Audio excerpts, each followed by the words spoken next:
Bonjour à tous, je lance une série de petites chroniques sur les livres de la rentrée littéraire 2020 qui m'ont bien plu. Je commence avec L'Enfant Céleste, le premier roman de Maud Simoneau, publié aux éditions de l'Observatoire. Alors c'est son premier roman mais pas son premier livre est La Nuit pour Adresse, une sorte d'essai, biographie romancée sur Robert McCalmon, un éditeur-poète américain vivant à Paris durant les années 30.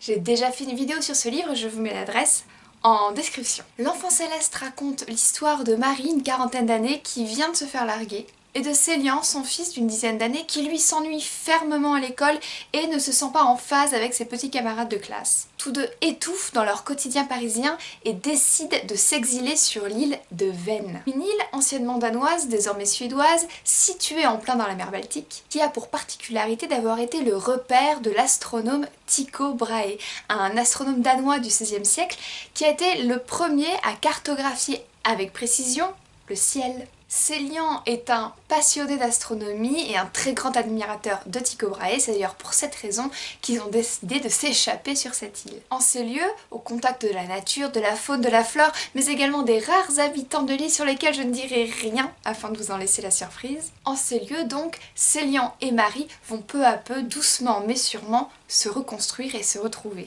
C'est un livre aux multiples thématiques. D'abord, on y retrouve en premier lieu celle de la rupture, du chagrin d'amour et de la mélancolie qui s'éprend de nous dans ces moments-là. Or ici, Maud Simoneau nous raconte comme on peut sublimer cette mélancolie, la transcender pour aller de l'avant et aller mieux. C'est également un livre sur une relation entre une mère et son fils très proches l'un de l'autre, très à l'écoute l'un de l'autre. Et puis c'est également un roman sur la nature, sur l'écriture de la nature. La nature est ici un protagoniste à part entière qui va réconforter les personnages. Et attention, les descriptions de la nature ne sont jamais plombantes, elles sont toujours aériennes et poétiques. C'est ici en partie que réside la force de l'écriture de Maud Simoneau, et sa sensibilité également. C'est un livre qui est constitué de 3 parties, à la dérive, l'île et sur le rivage. Il est écrit à la première personne du singulier, mais le mode de narration change. Nous passons de la narratrice Marie au narrateur Célian. Et Maud Simoneau réussit ce défi pourtant périlleux de faire écrire un enfant. Son écriture n'est ni trop enfantine ni trop adulte, elle a trouvé le ton juste. Et puis c'est un roman d'une grande érudition